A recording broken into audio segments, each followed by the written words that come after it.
Paano ba mag-edit ng subject sticker na ang may edit mo ay yung mismong mukha ng iyong anak or hindi siya cartoon ng style? May nag-comment po kasi dito, si Joel Tan, shoutout sa'yo. Sabi niya, ma'am, paano po mapalitan yung picture? Yung mismong picture, sana ng bata, yung nasa picture, salamat po sa sagot. Nag-comment siya dun sa aking video na ang video ko dyan ay yung tutorial kung paano nga mag-edit ng subject sticker. At ganito nga po yung na-edit dun sa prompt na aking binigay. So makikita nga dito na hindi totoong mukha po yung na-edit at kaya nga po siya nag-comment. So ngayon ito na po yung prompt na ating gagamitin ay i-share ko po sa inyo dito sa comment section at sa description box. So sa mga hindi naman po alam kung paano mag-edit ay tapusin nyo po ang video na to hanggang dulo dahil tuturuan kita. Tapos meron din po ako isa pang prompt na i-share sa inyo at ganito naman po yung may edit. Kasi nga po meron pong gusto yung totoong mukha yung ma-edit, meron naman pong yung parang ganito, yung cartoon ng atake. So ngayon i-share ko din po dito sa video na to para isang tutorial na. Kaya sisimulan na natin ang tutorial. Let's go!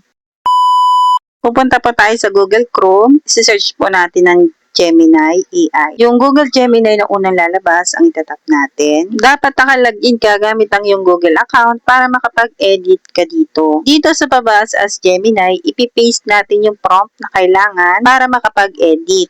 Meron dito plus sign sa tabi, pindutin mo yan, upload files and media picker para mapunta ka sa yung photos or gallery. Tapos, pumili ka ng picture na gagamitin mo na pang-edit. Pag okay na yung picture, okay na yung prompt, send mo na yan sa Gemini AI para ma-generate na yan. Wait mo na lamang ang resulta. Mabilis lang naman dito mag-edit at libre lang, walang bayad. At kung halimbawa ang ma-edit dito ay hindi kamukha ng iyong anak, palitan mo po ng ibang picture o iba niyang picture para po mas maging kamukha po niya. Kasi ang resulta po ng edit dito sa Gemini AI ay depende sa picture na inilagay mo. At ito na nga po ang resulta. Kung gusto nyo nga po siyang i-save, ilong press nyo lang po yung picture and then piliin nyo po yung download image para ma-save po siya sa inyong gallery. At kung mapapansin nyo po dito sa edit natin ay totoong tao or totoong mukha po yung na-edit. Ngayon, kung gusto nyo pong palitan ng subject ay ganito lang po ang gawin nyo.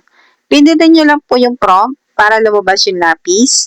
And then, pindutin nyo po yung lapis para ma-edit nyo po yung prompt.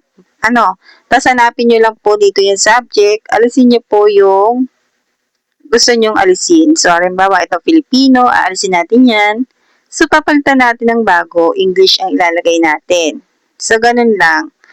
Dito, ay tingnan yung maigi or basahin yung maigi yung prompt. At yung pangalan din dito ay papalitan nyo. Kung ano yung pangalan ng inyong anak, ayun din ang ilagay nyo. Kung anong grade ng inyong anak, yun din ang ilagay nyo. So, kailangan nyo munang basahin yung prompt bago nyo gamitin.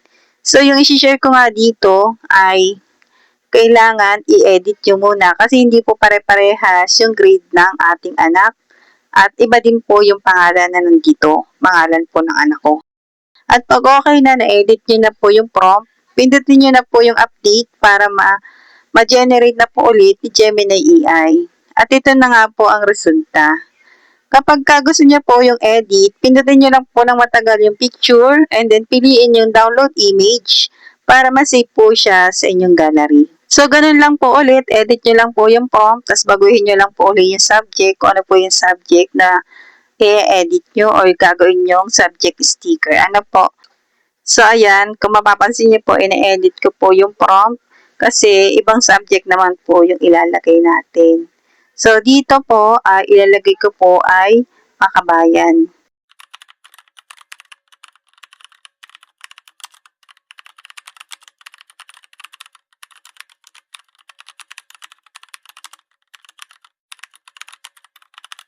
And then, pag okay na yung prompt na inyong inedit, pindutin nyo yung update para ma-generate ulit ni Gemini AI. Pag ganyan pala yung lumabas, ibig sabihin, kinabukasan na ulit, pwede kayong mag-edit. Pero kung halimbawa, atat na atat kayo, charot. Gusto nyo nang matapos yung edit ninyo, ay mag-switch account kayo. Ibang Gmail account naman ang inyong gamitin para makapag-edit ulit kayo. So, ganun lamang ang technique dito sa Gemini AI para unlimited ang iyong pag-edit. Ano? So, ganun lang kadaling gumawa ng totoong tao. Charot. What? Totoong sticker or totoong mukha ng tao sa subject sticker. Sana'y nasundan nyo ang aking tutorial dyan. At dito naman sa isang prompt na aking share, gaya nga ng sabi ko kanina, ibang style po ito. So, ganun lang ulit, nilagay ko lang ulit yung aking prompt. Naglagay lang ulit ako dito ng picture, tapos isinend ko ulit sa Gemini AI. At iba ngang style ito, yung parang cartoon ang atake. Kasi iba-iba naman tayo ng gusto. Kaya, pinagsama ko na dito sa video na to para isang tutorial na baga. At ito nga yung sinasabi ko. Ayan, long press nyo lang yung picture, piliin yung download image para mas-save siya sa inyong gallery. So, ganyan yung ating na-edit for today's video at lahat ng aking prompt na ginamit dyan ay nasa description box. Makikita po yun sa baba ng caption. Pindutin nyo lang po yung more para makita nyo po yung description box. Doon nyo po makakopy yung prompt na aking ginamit. Ilalagay ko na rin sa comment section. Kung gusto niyo magmano-mano mag-type, ay pwede naman. At kung halimbawa naman, gusto niyo yung ika-copy na lang, pero hindi niyo makopy, i-PM niyo na lang ako dito sa aking FB page at screenshot niyo lang kung ano yung inihingi yung prompt para mabilis kong mahanap. Sa mga hindi kasi nakakaalam, marami na rin po akong na-share na prompt dito sa YouTube channel.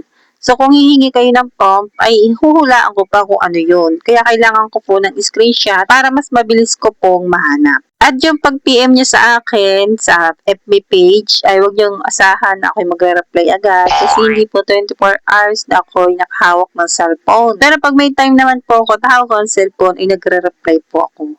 Pwede nyo rin po akong i-follow dito sa aking FB page kasi lahat po ng prompt na ginagamit ko ay sinishare ko din po dyan. Ipinopost ko po dyan. So, lahat ng prompt na ina-upload ko dito sa YouTube channel, isinishare ko din po dyan sa FB page ko.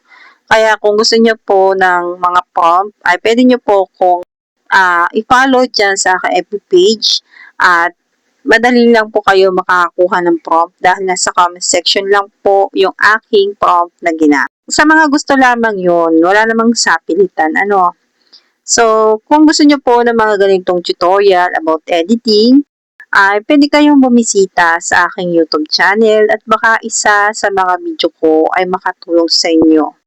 And please don't forget to subscribe ng aking YouTube channel. See you lang. Thank you for watching. Bye!